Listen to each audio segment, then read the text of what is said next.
Greetings. Today we'll delve into the world of the ancient Egyptian pyramids, particularly those at Giza. These awe-inspiring structures have struck the imagination of humankind for millennia, and it's no surprise that they are deeply connected to the cosmos. The ancient Egyptians, you see, were skilled astronomers, and they incorporated their celestial knowledge into their religious beliefs and architectural designs. In the words of Carl Sagan, "We are all made of star stuff." So, fasten your seatbelts as we embark on a cosmic journey through time, exploring the fascinating connections between the pyramids and the stars and the Sphinx. Welcome to life's biggest questions. Now let's continue, shall we? While the Great Sphinx and the pyramids of Egypt are primarily associated with the ancient Egyptian civilization, there are a number of interesting connections and theories that have been proposed over the years, linking them to various other phenomena or cultures. Ley lines, also known as energy lines or dragon lines, are a concept proposed by some researchers who believe that various ancient sites around the world are connected by invisible pathways of energy. According to this theory, the lines form a global grid, and the points at which they intersect correspond to locations where ancient civilizations built their most significant structures, such as the pyramids, Stonehenge, and other megalithic sites. The idea of ley lines can be traced back to the early 20th century, when British amateur archaeologist Alfred Watkins observed that several ancient sites in England appeared to be aligned in straight lines. Watkins coined the term ley lines and suggested that these alignments were not coincidental, but rather evidence of an ancient system of lines that connected sacred sites. Proponents of ley lines argue that the presence of these alignments suggests an ancient knowledge of Earth energies, and that these lines were used to transmit, store, and harness energy. Some even suggest that the ancient sites built along ley lines could have been used for spiritual or healing purposes, as the energy at these intersections is thought to be stronger. In the context of the Great Sphinx and the pyramids, some ley line proponents argue that these structures are part of the global network of ancient sites connected by these hypothetical energy lines. They point to the alignment of the Giza plateau with other significant archaeological sites, such as Angkor Wat in Cambodia, as evidence of these connections. However, it is important to note that the existence of ley lines remains a highly debated and controversial topic. Critics argue that the alignments are often coincidental, and that the idea of energy lines connecting ancient sites lacks scientific evidence. Many scholars in the fields of archaeology and history do not support the concept of ley lines and consider it pseudoscience. Astronomical alignments have played a significant role in ancient cultures, including the Egyptians, who were skilled astronomers. The Great Sphinx and the pyramids of Giza have been found to exhibit some astronomical alignments and relationships, which some researchers believe could have been intentional. The Sphinx and the spring equinox. The Great Sphinx is an immense limestone statue of a mythical creature with the body of a lion and the head of a human, believed to have been constructed during the reign of Pharaoh Khafre around 2500 BCE. Some researchers suggest that the Sphinx is positioned to face the rising sun on the spring equinox. The spring equinox marks the beginning of the solar year in the ancient Egyptian calendar, and it was a time of rebirth and renewal. The Sphinx's alignment with the spring equinox could have been intended to symbolize the pharaoh's role as the guarantor of cosmic order and the renewal of the land. Orion correlation theory. The three pyramids of Giza, built during the 4th dynasty of the Old Kingdom, have been suggested to represent the three stars forming the belt of the Orion constellation. This theory, known as the Orion correlation theory, was proposed by researchers Robert Bauval and Adrian Gilbert in the 1990s. The Orion constellation held particular significance in ancient Egyptian mythology, as it was associated with the god Osiris, the god of the afterlife, and the souls of deceased pharaohs were believed to join Osiris in the constellation. According to the theory, the layout of the pyramids was intended to ensure the pharaoh's eternal connection with Osiris and their successful journey to the afterlife. Alignment with cardinal points. The Great Pyramid of Giza, built as the tomb of Pharaoh Khufu, is remarkably well aligned with the cardinal points, north, south, east, and west. The pyramid's north-south axis is aligned to within a fraction of a degree of true north, a remarkable feat considering the tools and knowledge available at the time. This alignment is thought to have been achieved by observing the circumpolar stars, which always remain visible above the horizon and move in a circular path around the celestial pole. The precise alignment of the Great Pyramid with the cardinal points could indicate the importance of astronomy in the religious and cultural practices of ancient Egypt. While these astronomical alignments and relationships have been observed in the Sphinx and the pyramids of Giza, it is important to note that the interpretation and significance of these alignments are still debated among researchers. Some scholars argue that the alignments could be coincidental, while others believe they were intentional and had symbolic or practical purposes. Nevertheless, these astronomical connections highlight the sophisticated understanding of celestial phenomena possessed by the ancient Egyptians and their integration of astronomy into their cultural and religious practices. The Great Pyramid of Giza, also known as the Pyramid of Khufu, exhibits some remarkable mathematical and geometrical properties that have fascinated researchers for centuries. Some of these properties suggest a high level of knowledge and understanding of mathematics and geometry by the ancient Egyptians and might have connections to other ancient civilizations or mathematical systems. Here are a few examples of these properties. Pi and the Great Pyramid. The ratio of the pyramid's perimeter to its height is approximately 2p, 2 times the mathematical constant pi. While it is still debated whether this relationship was intentional or coincidental, it suggests that the builders of the pyramid might have had an understanding of the concept of pi, which is an essential constant in mathematics used to describe the relationship between a circle's circumference and its diameter. The Golden Ratio. The Great Pyramid's dimensions exhibit a relationship that is close to the Golden Ratio, a mathematical proportion often found in nature and art. The Golden Ratio, denoted by the Greek letter phi, is approximately 1.618. If you take the ratio of half the base length to the height of the pyramid, you get a value close to the Golden Ratio. The presence of the Golden Ratio in the pyramid's design suggests a potential awareness of this mathematical concept by the ancient Egyptians. The Pythagorean triangle. The Great Pyramid's cross-section reveals that it forms a Pythagorean triangle, which is a right-angled triangle with sides of length 3, 4, and 5, also known as a 3-4-5 triangle. The sides of this triangle are in the ratio of whole numbers, and the square of the longest side, the hypotenuse, is equal to the sum of the squares of the other two sides. 3 squared plus 4 circumflex 2 equals sign 5 circumflex 2. This relationship is described by the Pythagorean theorem, named after the ancient Greek mathematician Pythagoras, who lived centuries after the construction of the Great Pyramid. It remains unclear whether the ancient Egyptians were aware of the Pythagorean theorem, but the presence of a 3-4-5 triangle in the pyramid's design is intriguing. Geographical connections. The Great Pyramid's location also has some fascinating geographical connections. It is situated at the approximate center of the Earth's landmass, which suggests that the builders may have had knowledge of the Earth's geography. Additionally, the pyramid's north-south axis aligns almost perfectly with true north, which indicates a sophisticated understanding of astronomy and navigation. While these mathematical and geometrical properties of the Great Pyramid are fascinating and may suggest connections to other ancient cultures or mathematical systems, it is essential to approach these findings with caution. Some of the relationships might be coincidental and others might be the result of observational biases.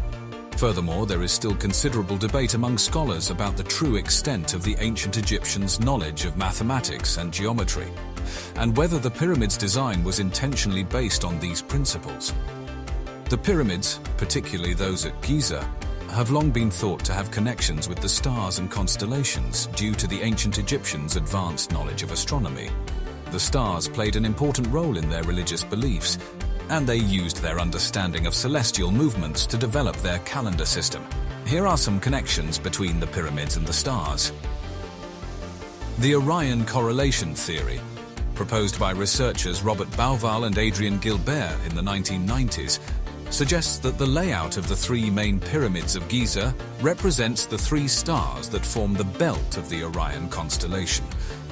The ancient Egyptians associated the Orion constellation with Osiris, the god of the afterlife, and the souls of deceased pharaohs were believed to join Osiris in the constellation. According to the theory, the alignment of the pyramids with the stars of Orion's belt was intentional, serving to connect the pharaohs with Osiris and ensure their successful journey to the afterlife. Stellar alignment of the pyramid shafts.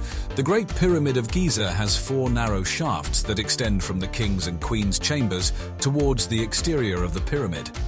In the 1960s, Egyptologist Alexander Badawi and astronomer Virginia Trimble suggested that these shafts were aligned with specific stars or constellations that held significance in ancient Egyptian beliefs. For example, the southern shaft in the king's chamber is thought to have pointed towards the star Al-Nitak in Orion's belt, while the northern shaft in the same chamber may have pointed towards Tuban, a star in the Draco constellation that was the North Pole star around 2500 BCE. The alignments of these shafts with specific stars could have been intended to help guide the pharaoh's soul to the afterlife. Some researchers have proposed that the pyramids could have been used as astronomical observatories to study the movement of stars and other celestial phenomena. The precise alignment of the Great Pyramid with the cardinal points, north, south, east and west, suggests that the ancient Egyptians had a sophisticated understanding of astronomy and may have used the pyramid's platform for observing the stars. While these connections between the pyramids and the stars highlight the ancient Egyptians' impressive astronomical knowledge and its integration into their religious and cultural practices, it is important to note that some interpretations of these alignments are still debated among researchers. Some argue that the alignments could be coincidental or that the significance of these celestial connections has been overemphasized. Nevertheless, the astronomical connections underscore the importance of the stars in the lives and beliefs of the ancient Egyptians and their incorporation into the design of the monumental pyramids. As we conclude our cosmic voyage, it's remarkable to witness the intricate connections between the ancient Egyptian pyramids and the celestial wonders that fill our night sky. While some interpretations of these alignments are still debated among researchers, one thing is clear. The ancient Egyptians held a profound appreciation for the heavens above. Their understanding of astronomy and its integration into their religious beliefs, calendar systems and architectural marvels underscore the timeless allure of the cosmos. This cosmic connection transcends time and cultures, reminding us that, in the words of Carl Sagan, we are all made of star stuff. I hope you enjoyed our video today. Drop a comment and any suggestions you might have for future videos down below. Imagine delving into the depths of the Great Pyramid of Khufu, an ancient wonder that's like a riddle wrapped in a mystery, all encased in massive stone blocks. Now, scientists and archaeologists, with their fancy gadgets like 3D laser scanning and cosmic ray imaging, are uncovering secrets that have been hidden for thousands of years. It's like they're peeling back layers of time, revealing a complex labyrinth of passageways and chambers, some of which haven't seen the light of day since they were sealed. Now get this, one of the most mind-blowing finds is this huge void sitting right above the Grand Gallery. They found it using muon radiography, a technique that's all about catching cosmic rays, and it's got everyone buzzing with theories. Could it be an architectural trick, a secret burial spot, or maybe even a stash for something sacred or super valuable? The way this space is positioned, it's got folks thinking it might have been a clever move to keep the king's chamber from collapsing. Talk about ancient engineering smarts. But the mystery doesn't stop there. Thanks to 3D scans, we're getting a glimpse of how incredibly detailed and precise the pyramid's innards are. It's so intricate that it blows our minds how the folks back then pulled it off. This has sparked all sorts of wild ideas. Maybe the builders had some kind of advanced tech or knowledge that got lost over time. Who knows? And here's another twist. Researchers have stumbled upon smaller, hidden chambers and sneaky passageways crisscrossing through the pyramid. Egyptologists are scratching their heads, wondering if these were secret rooms for the pharaoh's spirit, or maybe vaults for sacred texts or astrological stuff. These hidden nooks and crannies add even more layers to the puzzle of what the pyramid was really for and how it was built. All these discoveries are stirring up big debates about the pyramids and the civilization that crafted them. The architectural genius on display here is making us question everything we thought we knew about ancient Egypt. It's even got some people thinking about lost civilizations or hold on to your hats, maybe even help from outer space. The pyramids, especially the Great Pyramid of Khufu, have been the center of speculation about extensive subterranean worlds. One prevailing theory suggests that the ancient Egyptians constructed elaborate underground labyrinths as a means to protect the pharaoh's treasures and sacred artifacts from grave robbers. These hypothesized labyrinths are often described as intricate networks of tunnels and chambers filled with booby traps and hidden doors, straight out of an adventure novel. Another fascinating theory is the speculation of hidden chambers that could contain scrolls or texts revealing ancient wisdom and practices. These hypothetical chambers, according to some, might hold records of medical procedures, astronomical knowledge, or even detailed accounts of daily life in ancient Egypt, offering an unprecedented window into the past. More sensational theories have ventured into the realm of the extraterrestrial, proposing that the pyramids might house artifacts or technology not of this world. Proponents of this theory often point to the pyramids' architectural complexity and alignment with celestial bodies as evidence of alien influence or intervention. Moving on to the Great Sphinx, which lies close to the pyramids, the enigma deepens. This colossal statue, with the body of a lion and the head of a human, is believed by some to guard significant secrets beneath its paws. The most popular of these theories is the alleged Hall of Records, a hidden chamber said to contain the knowledge of the lost civilization of Atlantis, as suggested by Edgar Cayce. Archaeological and geological studies around the Sphinx have added fuel to these theories. Seismic surveys have indicated the presence of cavities or chambers beneath the Sphinx, although their purpose or contents remain unknown. Some researchers have proposed that these could be natural formations, while others speculate about man-made rooms or galleries. The allure of the Sphinx's subterranean secrets is amplified by the lack of historical records explaining its origin or purpose. This void in our understanding of the Sphinx has allowed alternative theories, ranging from ancient libraries to hidden tombs, to flourish. The exploration of what lies beneath the pyramids is now aided by cutting-edge technology. Ground-penetrating radar, thermal imaging, and muon radiography are among the tools that have opened new windows into understanding these ancient structures. These technologies allow researchers to probe the pyramid's depths without disturbing their structural integrity, revealing secrets that have been hidden for millennia. You know, the discovery of Tutankhamun's tomb in the Valley of the Kings near Luxor, Egypt, is something straight out of an Indiana Jones movie. It's incredible. This valley, right on the west bank of the Nile opposite Luxor, which was ancient Thebes back in the day, was like the Beverly Hills of burial sites for Egypt's pharaohs during the New Kingdom period, from the 16th to the 11th centuries BCE. They chose it for its secluded, almost hidden location. It's like they wanted to keep it a secret from tomb raiders. By the time they buried Tutankhamun there, around 1323 BCE, it was already pretty crowded with royal tombs. Enter Howard Carter, this British archaeologist, who had this gut feeling that the valley still had secrets to reveal, despite what other experts thought. He was like a detective on a mission, funded by Lord Carnarvon, an English earl with deep pockets and a taste for adventure. And then, boom. On November 4th, 1922, Carter's team hit the jackpot. They found steps leading to Tutankhamun's tomb, KV-62. This was a game-changer and the result of Carter's unyielding determination. The excavation was like a scene from a thriller. They first cleared a staircase and then found this sealed entrance with the Royal Necropolis seal. It was like a sign saying, yes, there's something amazing here. Carter was super meticulous, recording every single detail and snapping pictures like there was no tomorrow. When they got through the entrance, they found themselves in this antechamber that was like a treasure-filled room of wonders with chariots, beds, chairs, and all sorts of ritual objects. It was all a bit chaotic, which made them think that some ancient robbers had a go at it not once, but twice. But wait, there's more. Next to this antechamber was this smaller room called the Annex, stuffed to the brim with all sorts of goods. Then the main event, the burial chamber. This was where the sarcophagus and Tutankhamun's mummy were. Talk about an awe-inspiring sight. And as if that wasn't enough, there was another room, the treasury, filled with precious objects meant for the afterlife. The array of artifacts they found there gave us this incredible glimpse into what life was like during the 18th dynasty of ancient Egypt. The tomb was smaller and less showy than others in the valley, but what made it stand out was how untouched it was, aside from the earlier robberies. This discovery was a gold mine for Egyptologists. It was like they hit the jackpot in understanding the burial customs, art, and day-to-day items from that era. The whole thing, I tell you, it was just out of this world. Now, the real showstoppers in there were Tutankhamun's solid gold coffin and that iconic gold funerary mask. You know the one, right?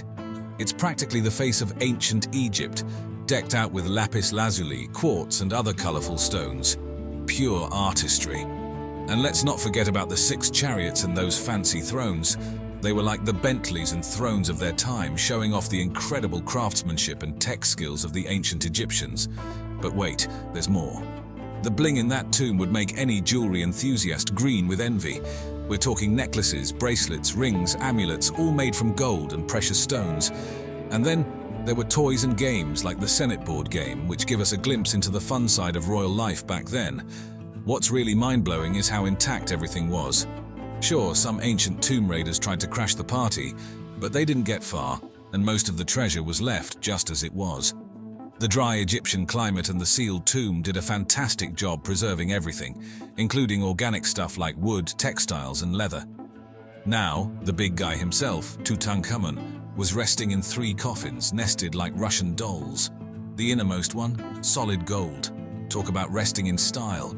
His mummy was in pretty good shape too, which was great for the scientists. They went full CSI with CT scans and DNA testing on him. These scans showed us what he looked like and gave us the lowdown on his health. Plus, the DNA tests confirmed his royal lineage and even gave us hints about what might have caused his untimely death. Everything from genetic diseases to malaria has been on the table. So when you look at everything in that tomb, it's like a window straight into the world of ancient Egypt. It's a treasure trove of information about how they lived, what they valued, and even how they viewed the afterlife. The discovery of Tutankhamun's tomb isn't just a chapter in a history book, it's a cornerstone in our understanding of one of the most fascinating civilizations in history. Let's dive into this whole pharaoh's curse thing with Tutankhamun's tomb. It's like something out of a Hollywood script, but it's been part of the Tutankhamun story since 1922. This curse tale has become just as famous as the actual archaeological facts. So what kicked off this legend? Well, it started with some pretty eerie coincidences. The big one was the death of Lord Carnarvon, the guy who funded the whole excavation. He died from a mosquito bite that got infected, and it happened just a few months after they opened the tomb. People started whispering, "Hey, isn't that a bit too coincidental?" The newspapers of the time went wild with this. They were all about spinning tales of an ancient curse smiting those who dared disturb the pharaoh's rest. They even cooked up this story about a curse inscribed at the tomb's entrance, warning of doom for anyone who entered. But here's the kicker. No such inscription was ever found. Classic case of the press letting their imagination run wild, right? This idea of a mysterious curse really grabbed the public's attention. It was the perfect mix of ancient Egypt's allure and the supernatural. But let's get real for a second. Scientists have looked into these supposed curse-related deaths and come up with more down-to-earth explanations. Things like exposure to molds or bacteria that had been chilling in the tomb for ages. And when you look at the stats, most folks involved with the tomb lived pretty normal lifespans for that time. So maybe this curse is more myth than reality. But let's not overlook the psychological angle. If you believe you're cursed, it might mess with your head and health, right? Now, despite all the spooky curse talk, the discovery of Tutankhamun's tomb is a massive deal in Egyptology. It's given us an unmatched look into the burial practices and life of the ancient Egyptian pharaohs. As we delve deeper into the mysteries of the Maya civilization, it is not uncommon for alternative theories and speculations to arise. One such theory suggests a potential connection between the Maya and the Anunnaki, a race of extraterrestrial beings from ancient Mesopotamian mythology. According to some proponents of this theory, the Anunnaki may have visited Earth in the distant past, sharing their knowledge of astronomy, mathematics, and architecture with the Maya and other ancient civilizations. Welcome to life's biggest questions. Now let's continue this journey, shall we? As we explore the architectural marvels of ancient civilizations, it becomes evident that there is a fascinating link between the pyramids of Egypt and the Mayan temples of Mesoamerica. Although separated by vast distances and distinct cultural backgrounds, these magnificent structures share several intriguing similarities that continue to captivate the curiosity of scholars and enthusiasts alike. One of the most apparent connections between the pyramids and Mayan temples is their stepped pyramid form. Both the Egyptian pyramids, such as the Great Pyramid of Giza, And the Mayan temples, like the Temple of Kukulkan at Chichen Itza, feature a tiered design with a series of platforms leading to a summit. This distinct shape is thought to have served both practical and symbolic purposes, providing a stable base for the structure while also representing a stairway to the heavens, connecting the earthly realm with the divine. Another link between the pyramids and Mayan temples is their alignment with celestial phenomena. Both civilizations demonstrated a profound understanding of astronomy, and this knowledge was incorporated into the design and orientation of their monumental structures. For instance, the pyramids of Giza are aligned with the stars of Orion's belt, while the Temple of Kukulkan at Chichen Itza is designed to create a shadow serpent during the equinoxes. These alignments reflect the significance of celestial events in the religious and cultural beliefs of both the ancient Egyptians and the Maya. The construction techniques employed by both the Egyptians and the Maya also share some similarities.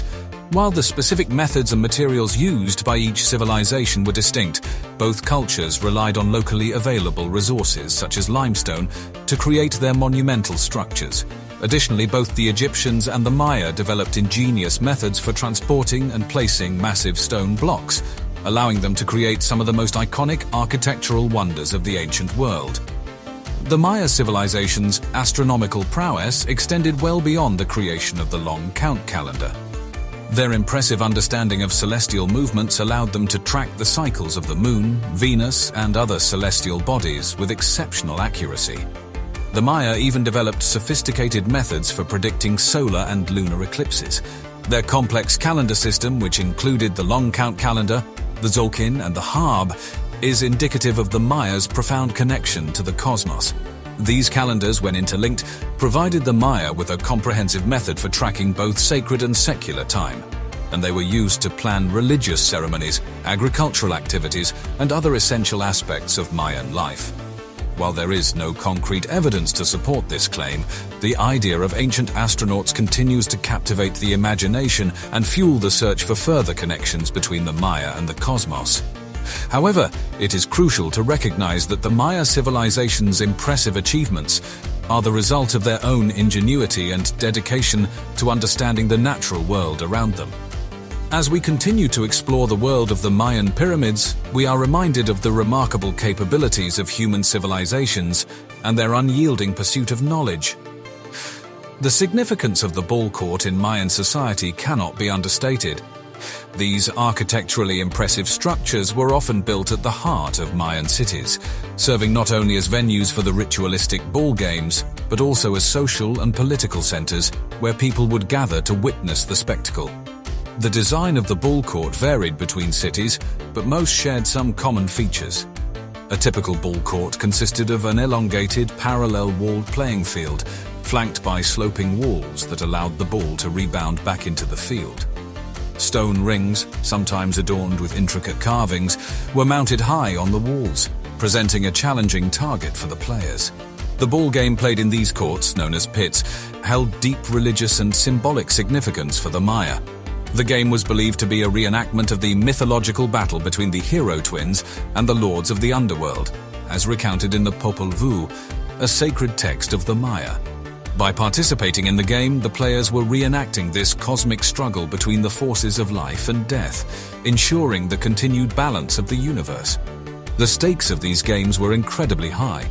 The players, often members of the elite, would compete not only for prestige and social standing, but also in some cases for their very lives. It is believed that in certain instances, the losing team, or even the captain of the losing team, could be subjected to human sacrifice. This brutal practice further underscores the deep connection between sport, religion, and the maintenance of cosmic order in Mayan society. The ball court and the game of pits are prime examples of the intricate web of connections that permeated Mayan culture, linking architecture, sport, and religious beliefs in a complex tapestry. The Mayan civilization's construction techniques were highly advanced for their time, employing ingenious methods and materials that allowed them to create some of the most iconic architectural marvels of the ancient world. The Mayan temples, with their distinct stepped pyramid form, were built using locally available materials such as limestone, and were often adorned with intricate carvings and stucco reliefs that depicted scenes from mythology, history, and daily life. One of the key features of Mayan construction was the use of the corbel arch, a false arch technique that enabled the builders to create vaulted ceilings and passageways without the need for traditional arches or domes. The corbel arch was formed by gradually overlapping layers of stones on either side of a passageway, with each successive layer projecting slightly inward until the layers met at the top, creating a vaulted ceiling. This technique allowed for the construction of impressive interior spaces, while using relatively simple construction methods and materials. In addition to the corbel arch, the Maya were known for their skill in creating massive stone platforms upon which their temples and other structures were built. These platforms were constructed using a technique known as cellular masonry, in which a series of stone cells or compartments were filled with earth and rubble, creating a solid, stable base for the structures above. The layout and orientation of Mayan temples were often influenced by the civilization's deep understanding of astronomy and celestial alignments. Many temples were designed to align with specific celestial events, such as solstices, equinoxes, and the rise and set of specific stars or constellations. This integration of astronomy into architecture further underscores the profound connection between the Mayas' spiritual beliefs and their understanding of the cosmos. The Mayan temples were not only architectural masterpieces, but also served important religious, political, and social functions. They often housed sacred relics, served as the burial sites for rulers and elites, and were the focal points for ceremonies and rituals that were central to the life of the Maya. The construction techniques employed by the Maya, along with their skillful integration of art, architecture, and astronomy, have left us with a rich and enduring legacy that continues to captivate and inspire those who seek to unravel the mysteries of this ancient civilization. The collapse of the Maya civilization remains one of the most intriguing puzzles in the study of ancient cultures. Between the 8th and 9th centuries CE, the once great Mayan cities were gradually abandoned, and the civilization that had flourished for centuries began to decline. Scholars have proposed various theories to explain this collapse, with factors such as overpopulation, warfare, disease, and environmental degradation potentially playing a role. One of the most widely accepted theories attributes the collapse of the Maya civilization to a combination of environmental and societal factors. Prolonged periods of drought and climate change would have put immense pressure on the Maya's agricultural system, leading to food shortages and social unrest. As the population grew, the need for intensive agriculture would have led to widespread deforestation and soil erosion, exacerbating the effects of climate change and further straining the civilization's resources. In addition to these environmental challenges, the Maya civilization was also plagued by internal strife and warfare. The competing city-states were often embroiled in conflicts over resources, territory, and political power. As the environmental conditions deteriorated, these conflicts likely intensified, further destabilizing the region and contributing to the decline of the Maya. Another contributing factor to the collapse of the Maya civilization may have been the spread of disease. While the specific diseases that may have affected the Maya are not known, it is likely that the crowded urban centers, combined with the stress of environmental and social pressures, would have created conditions ripe for the spread of infectious diseases. Epidemics could have decimated the population and further weakened the already fragile society. The collapse of the Maya civilization serves as a poignant reminder of the complex interplay between environmental, social, and political factors that can contribute to the decline of a once great culture. As we continue to study the mysteries of the Maya and their remarkable achievements, we gain valuable insights into the resilience, adaptability, and fragility of human civilizations. And we are reminded of the need to balance our pursuit of progress with a respect for the delicate balance of the natural world upon which we depend.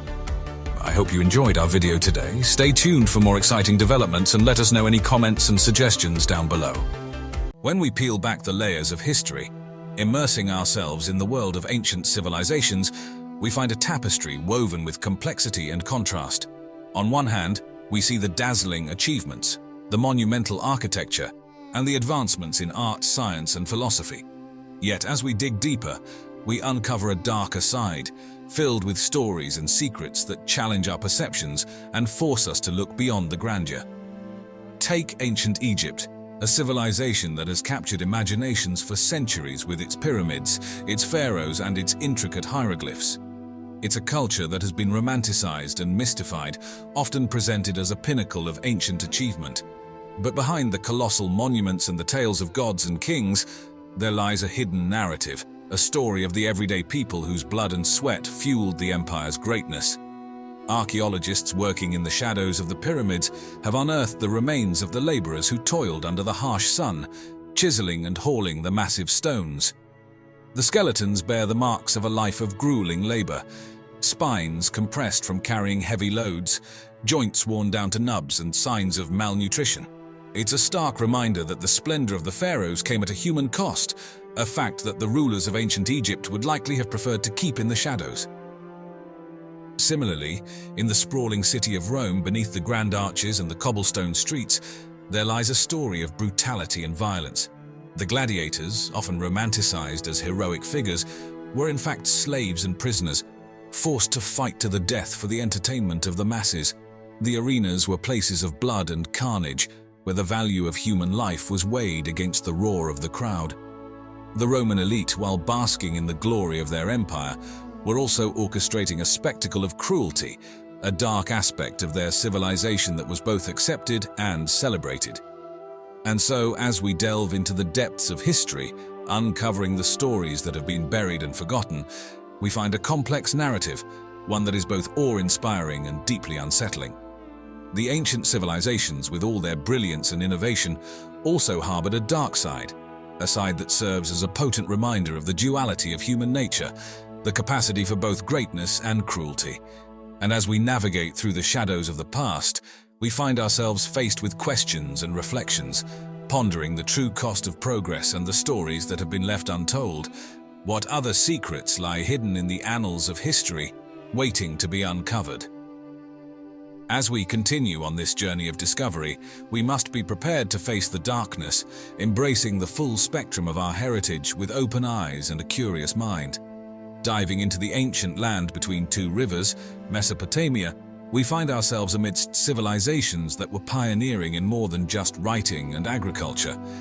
They were also adept practitioners of the mystical and the arcane. The people of Mesopotamia believed that their world was inhabited by a multitude of spirits, gods, and demons, and that these entities played a direct role in their daily lives. Magic and rituals were their means of communication, control, and protection in this bustling spiritual ecosystem.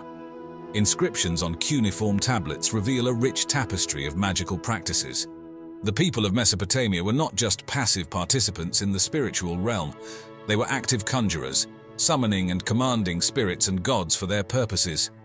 Incantations and spells were meticulously crafted, often involving complex rituals and the use of specific, sometimes exotic ingredients. The incantation bowls, or demon traps, are fascinating artifacts from this era. They are inscribed with spells and were buried upside down in homes, believed to trap harmful spirits and protect the inhabitants. Exorcisms were a common practice, not just reserved for the possessed, but for any who found themselves afflicted by maladies or bad luck, which were often attributed to malevolent spirits or the evil eye. Priests and exorcists held significant power, possessing the knowledge and skill to navigate the spirit world and combat these invisible threats. They would recite powerful spells, perform elaborate rituals, and create protective amulets to shield individuals and entire communities from harm. Divination, the art of uncovering hidden knowledge and foretelling the future, was practiced with fervor. The people of Mesopotamia believed that the gods communicated through signs in the natural world and in the behavior of animals. Priests would read the stars, interpret the flight patterns of birds, and even inspect the livers of sacrificed animals for omens. It was a complex, intricate system that connected the mundane with the divine, providing guidance and reassurance in an unpredictable world. However, not all magical practices were benevolent. Curse tablets have been uncovered, inscribed with imprecations against personal enemies. These tablets called upon the gods and spirits to bring misfortune upon others, revealing a darker, more vindictive side of Mesopotamian magic. It was a world where the spiritual and the material were inextricably linked, where power could be harnessed through knowledge and ritual, and where the line between protection and harm was finely drawn. The ancient art of Mesopotamian magic provides a glimpse into a world that was deeply spiritual, complex, and at times perilous. The people navigated their lives amidst a cacophony of divine whispers and spiritual threats, using their knowledge of the dark arts to seek protection, power, and prosperity. And as we delve into this mystical realm, we uncover yet another layer of the ancient world, revealing the fears, hopes, and desires that drove these pioneers of civilization. Embarking on a journey back to ancient China, we find ourselves in the presence of one of history's most formidable figures, Qin Shi Huang, the first emperor of China. Ascending to the throne at a young age, he was a ruler obsessed with control, immortality, and the safeguarding of his eternal legacy. His reign marked the unification of China, but it was also a time rife with strict laws, harsh punishments, and an all-encompassing paranoia about threats to his power. Qin Shi Huang's most famous legacy lies buried beneath the soil near his mausoleum, the Terracotta Army, a staggering collection of over 8,000 life-sized clay soldiers, horses, and chariots, each meticulously crafted and uniquely detailed. It is believed that the emperor commissioned this grand army to accompany him to the afterlife, to serve and protect him in the same way they did in life. The Terracotta Army wasn't just a symbol of the emperor's power, it was a manifestation of his deep-rooted fear of the afterlife and his obsessive desire for control even in passing. Each soldier in the Terracotta Army was positioned according to rank, armed with real weapons that were state-of-the-art at the time, ready for battle. The level of detail in the soldiers is astonishing, with no two faces alike, showcasing not just the craftsmanship of the ancient Chinese artisans, but also the emperor's insistence on realism and precision. It's a display of power meant to last for eternity. The construction of the Terracotta Army was an enormous undertaking, requiring immense resources and the labor of thousands of workers over the course of several years.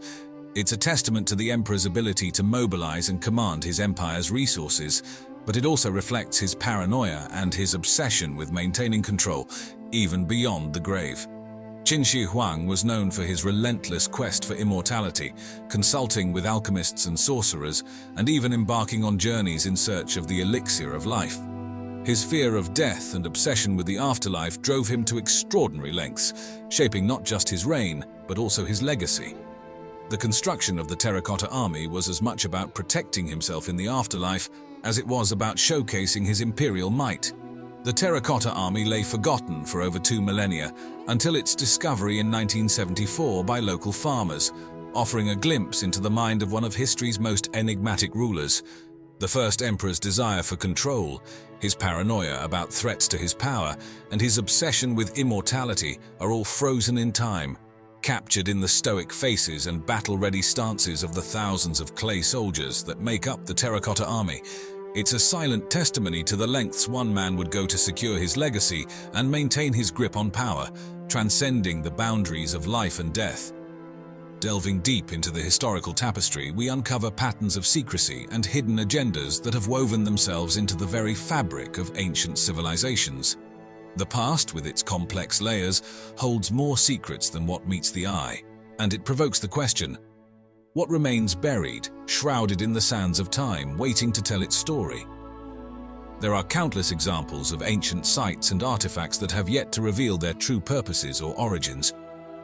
The underground cities of Cappadocia in Turkey, for instance, are a labyrinth of tunnels and rooms carved out of soft volcanic rock. These subterranean cities could accommodate tens of thousands of people and had everything needed for daily life, including churches, schools, and even wineries. But the exact reason why these cities were built remains a mystery. Were they solely for protection against invaders, or did they serve a deeper, more enigmatic purpose? Similarly, the Nazca lines in Peru, massive geoglyphs etched into the desert floor, have perplexed scientists and historians for decades. Theories about their purpose range from astronomical calendars, ceremonial pathways, to elaborate irrigation systems. Yet, without any written records from the Nazca civilization, the true purpose of these colossal drawings remains speculative, hidden beneath the veil of time. Another intriguing aspect of the past is the sudden disappearance of entire civilizations, leaving behind remnants of their existence but no clear answers. The Maya civilization, known for its advanced knowledge in astronomy and mathematics, inexplicably collapsed in the 9th century. While there are theories ranging from climate change, warfare to resource depletion, the exact cause of their demise is still a subject of ongoing research and debate. Do you remember everything that you learned in your history class? What if I told you that some significant chunks of our shared past might be lost, altered, or even deliberately forgotten? And no, I'm not talking about your inability to recall the dates of the French Revolution. Our understanding of history, especially the ancient world, is often like a jigsaw puzzle. Only we are not always sure if we've got all the pieces. From the advanced civilizations lost to time, to the real age of the Sphinx and the mysteries of Antarctica, there are chapters of our past that might dramatically reshape our understanding of human history, but have remained on the fringes of mainstream academia. So let's dive into some of these historical mysteries that have slipped through the cracks, or that governments have tried to make us forget. Project Highjump, an official US Navy mission that launched in 1946, remains cloaked in a layer of mystery. Led by Admiral Richard E. Byrd, this Antarctic expedition involved 4,700 men, 13 ships and 33 aircraft. Ostensibly, the mission's purpose was to establish the Antarctic research base Little America 4, test military hardware in extreme conditions, and refine and develop Arctic rescue techniques. However, numerous conspiracy theories have swirled around the true purpose of the mission, fueled in part by Byrd's later comments to a Chilean newspaper.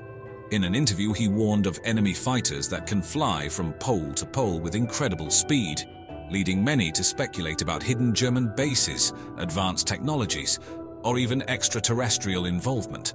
While most of these theories lack substantive evidence, the abrupt end to the expedition, initially planned for 6 to 8 months but culminating in just 8 weeks, raises questions. Official records attributed this to early onset of winter and worsening weather conditions, yet these reports haven't entirely quashed public curiosity. To this day, many details about the expedition remain classified, leaving space for conjecture. It's important to tread carefully when separating fact from fiction in such cases. These scenarios remind us that sometimes the historical narratives we receive may not present the complete picture. It underscores the crucial need for transparency in historical and governmental documentation to ensure that history, in its fullest sense, is available to us all. The Great Library of Alexandria, founded in the 3rd century BCE, was an intellectual beacon of the ancient world. Positioned in Alexandria, Egypt, it was dedicated to the Muses, the 9 goddesses of the arts. This grand institution attracted scholars from all around the ancient world, housing an unrivaled collection of manuscripts and books on a wide range of subjects, including astronomy, geography, philosophy, and medicine. Some estimates suggest the library held over 500,000 documents from Assyria, Greece, Persia, Egypt, India, and many other nations. However, the destruction of the Library of Alexandria and the vast knowledge it contained is one of history's greatest losses. Its fall is usually attributed to a fire, which could have occurred at several points in the library's existence. The potential culprits range from Julius Caesar's army during the siege of Alexandria in 48 BCE to later devastations associated with the purges of paganism under Christian Roman emperors. The mystery surrounding the loss of the Library of Alexandria is made more complex by the fact that for centuries, the blame has been passed around between different cultures, empires, and religions. Its demise has become a symbol of knowledge being lost, and is often used to criticize the anti-intellectual periods throughout history.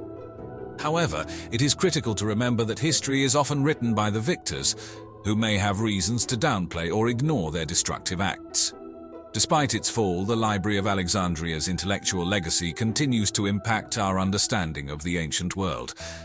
Its loss is a sobering reminder of the transient nature of human knowledge and the need to continually preserve and disseminate it.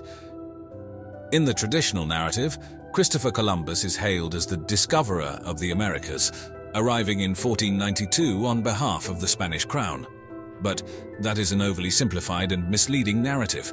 Columbus was not the first outsider to step foot in the New World, nor were the cultures he encountered discovered. They had thriving societies, complex governmental systems, and rich cultural traditions long before Columbus's ships appeared on the horizon.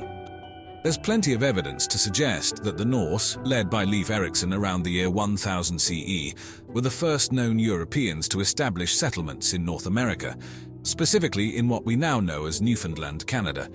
These Viking explorers had already been living and trading in these parts of the New World some 500 years before Columbus set sail. The remains of their settlements have been studied extensively since they were unearthed in the 1960s. In addition to the Norse, there are numerous theories and some tantalizing pieces of evidence that point to other possible pre-Columbian explorers. Some of these include the Polynesians, the Chinese, the Welsh, and even the Irish.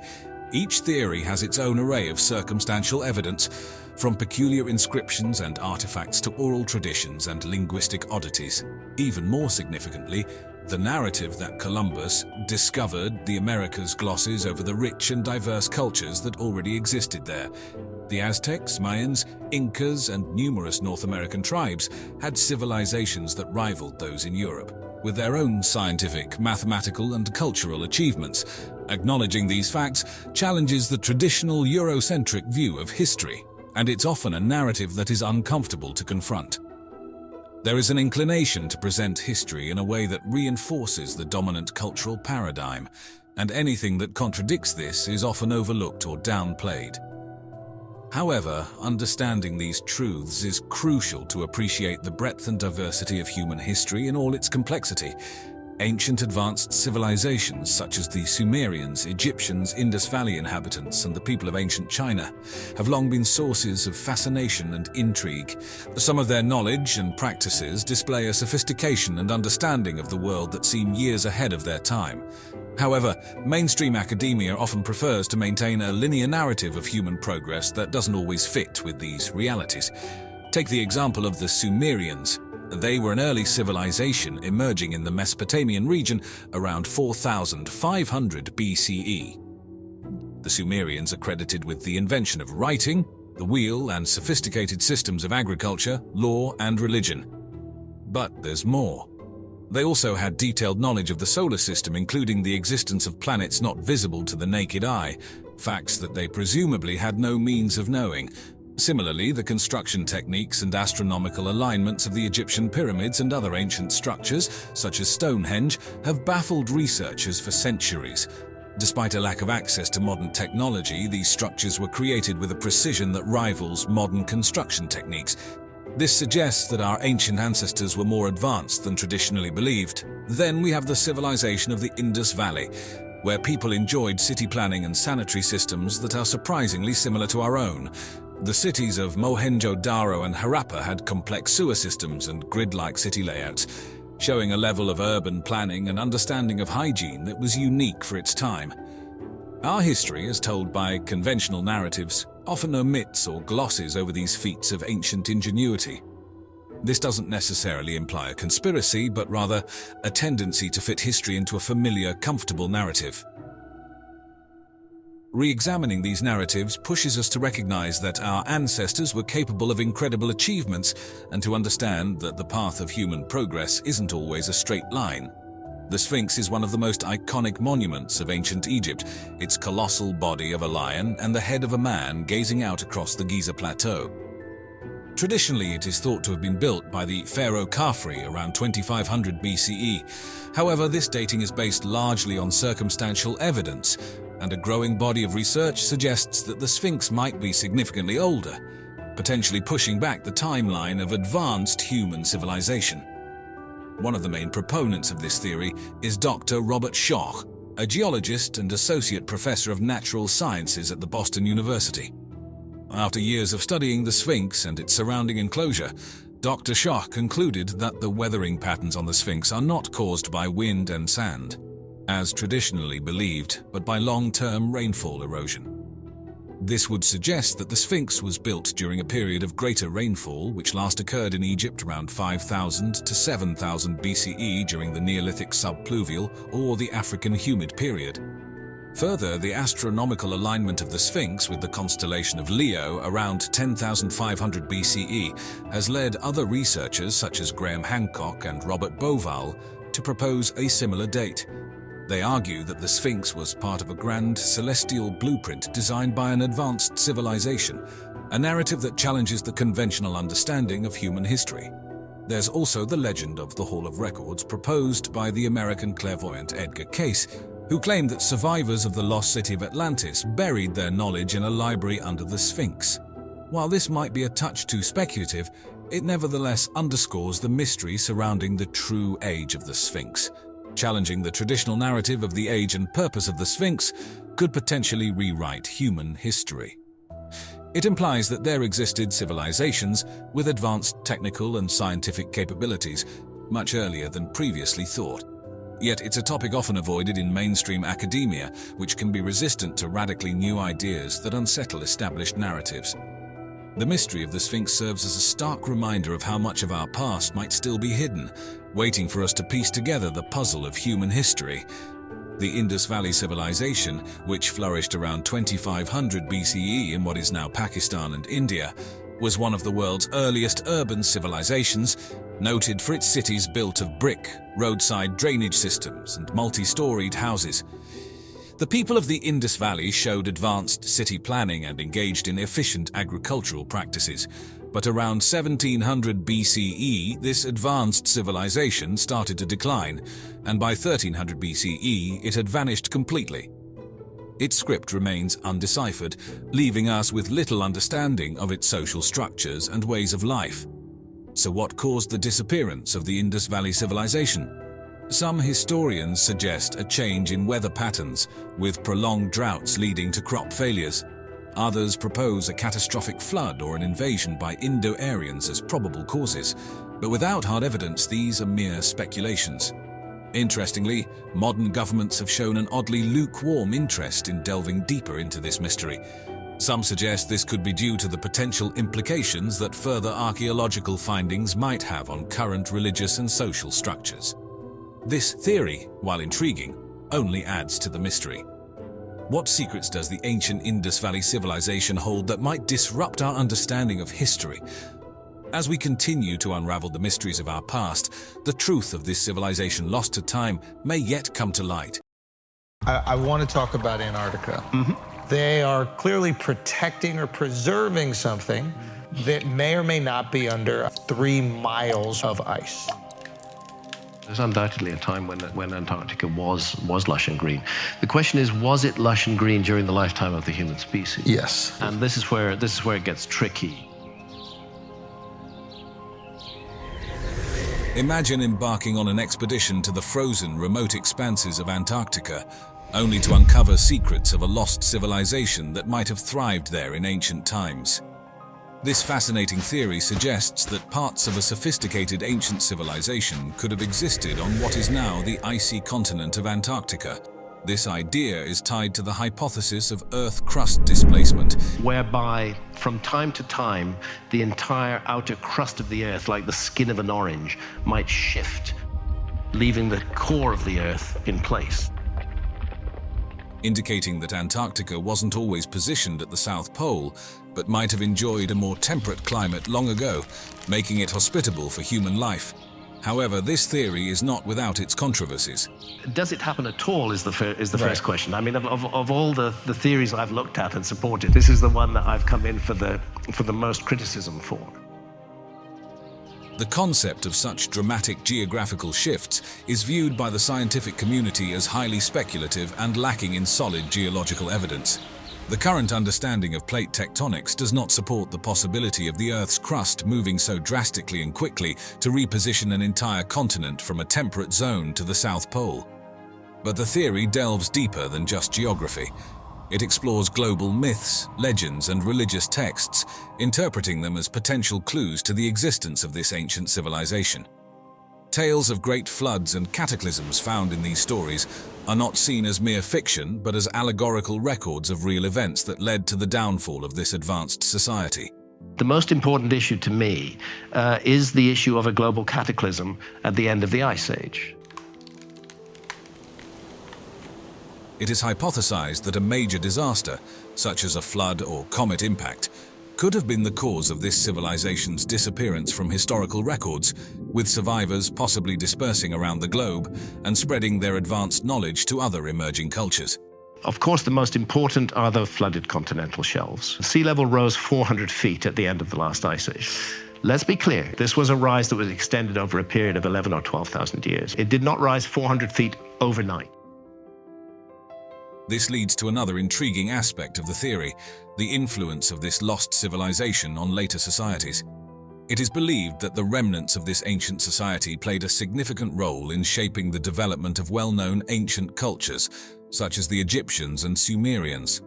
Similarities in architectural structures and astronomical alignments across different ancient sites are cited as evidence of a shared origin of knowledge. This suggests that these early civilizations might have inherited advanced architectural techniques, astronomical insights, and possibly other lost technologies and wisdom from their predecessors. The discovery of the technique to do longitudes that actually show the world as it looks during the last ice age suggests that somebody during the last ice age was mapping the world. Imagine a world where an advanced civilization flourished tens of thousands of years ago, long before the Sumerians of Mesopotamia marked what we consider the dawn of civilization around 6,000 years ago. This bold claim challenges the conventional timeline of history, suggesting that this sophisticated society existed during the last ice age or even earlier, presenting a significant puzzle for mainstream historical narratives that typically view complex societies and state-level civilizations as relatively recent developments. The evidence pointed to is as fascinating as it is controversial. It highlights the architectural marvels of megalithic structures like Göbekli Tepe in Turkey, the iconic Stonehenge in England, and the majestic pyramids of Egypt and Mesoamerica. One of the many ways that Göbekli Tepe, I think, is going to prove to be a game changer is it's going to require us to reconsider our whole dating sequence on megalithic sites around the world. These ancient constructs are not just stone monuments but testimonies to an advanced knowledge of architecture, engineering, and astronomy. Precise astronomical alignments of these structures, such as the alignment of the Great Pyramids with Orion's Belt or the solstices and equinoxes at Stonehenge, underscore a sophisticated understanding of the heavens. This expertise suggests that the people who built these monuments had a deep comprehension of celestial bodies, seasons, and cycles. The theory extends beyond monumental architecture. It proposes that this civilization possessed advanced navigational skills, which could explain how similar architectural styles and astronomical knowledge appeared across vast distances, transcending oceans and continents. The scale, precision, and complexity of these megalithic structures indicate technological and engineering skills far beyond what has traditionally been attributed to prehistoric societies. Furthermore, the alignment of ancient monuments with astronomical phenomena hints at a comprehensive grasp of astronomy, deeply integrated into their cultural and religious practices. Evidence of sophisticated urban planning evident in the ruins of ancient cities suggests advanced societal organization and knowledge of city building. The global spread of similar architectural and astronomical insights among disparate ancient cultures indicates a shared source of advanced knowledge. This could have been disseminated by survivors of this prehistoric society, whose legacy might be the foundation upon which later civilizations built their own achievements. Journey back to the Eocene epoch and you'd discover Antarctica vastly different from the icy, remote continent familiar to us today. This fascinating period reveals a past where Antarctica wasn't engulfed in ice but was bustling with life. During the Eocene, Antarctica occupied the same position over the South Pole as it does currently. Yet the global climate was substantially warmer, enabling the continent to support a climate far removed from the frozen desert we recognize now. There was a lush rainforest that is now covered in miles of ice. Yeah, that's probably true. The Earth's climate was very different from how it is today. This era marked a time of significant change, with continental drift following the breakup of the supercontinent Pangaea. As part of the Gondwana fragment, Antarctica was gradually moving to its present isolated position, while continents like Australia and South America began to drift away, modifying ocean currents and climatic conditions. A notable difference from today's Antarctica was the absence of the vast ice sheet that currently covers the continent. The Eocene's elevated global temperatures meant Antarctica was devoid of this extensive ice cover, which had profound implications for the planet's climate. The lack of ice's high albedo effect, which reflects solar radiation, resulted in an even warmer Earth's climate. The tectonic activity during the Eocene was crucial in reshaping our world. The breakup of Gondwana persisted, and the formation of the Drake Passage between Antarctica and South America began to physically isolate the continent. This isolation marked a critical juncture in Antarctica's climatic history. Another significant development was the formation of the Antarctic Circumpolar Current towards the end of the Eocene, or at the beginning of the Oligocene.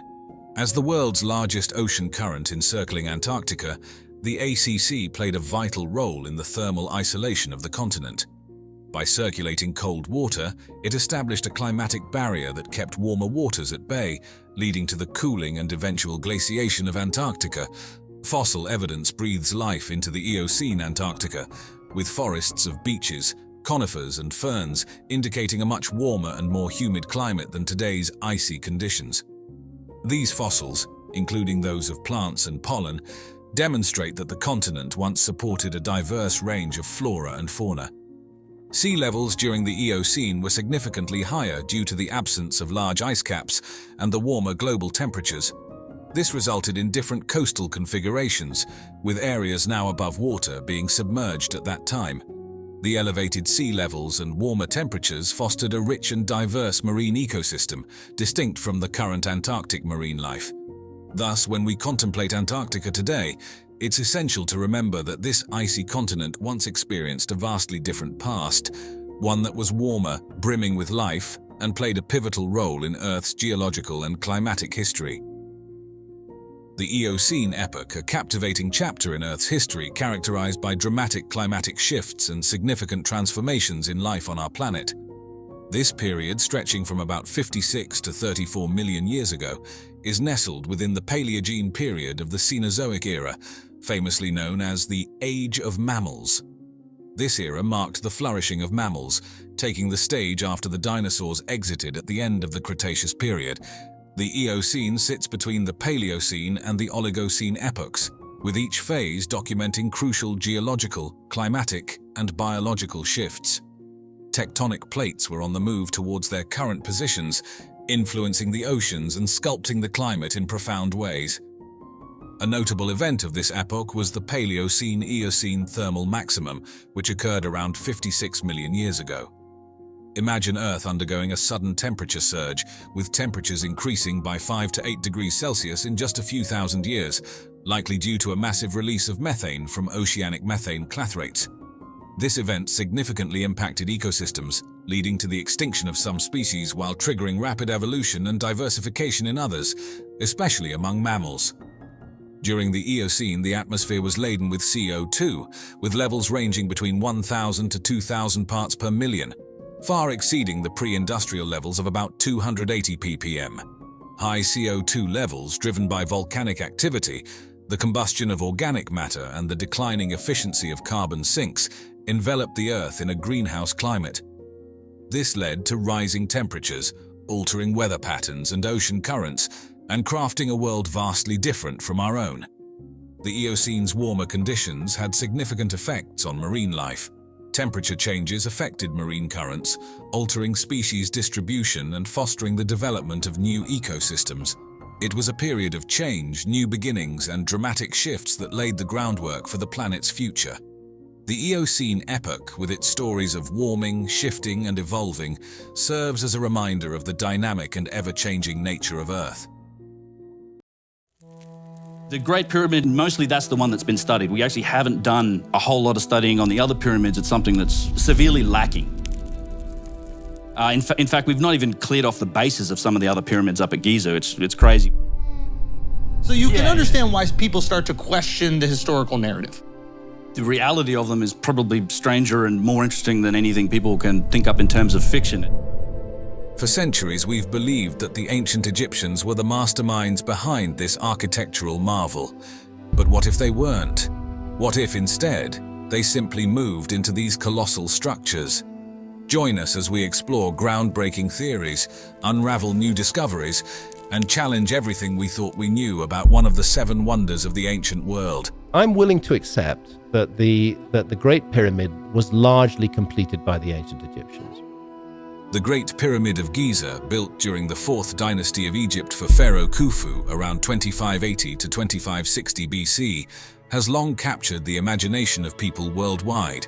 The discovery of its entrance and the subsequent exploration of its interior chambers have significantly deepened our understanding of ancient Egyptian architecture and burial practices.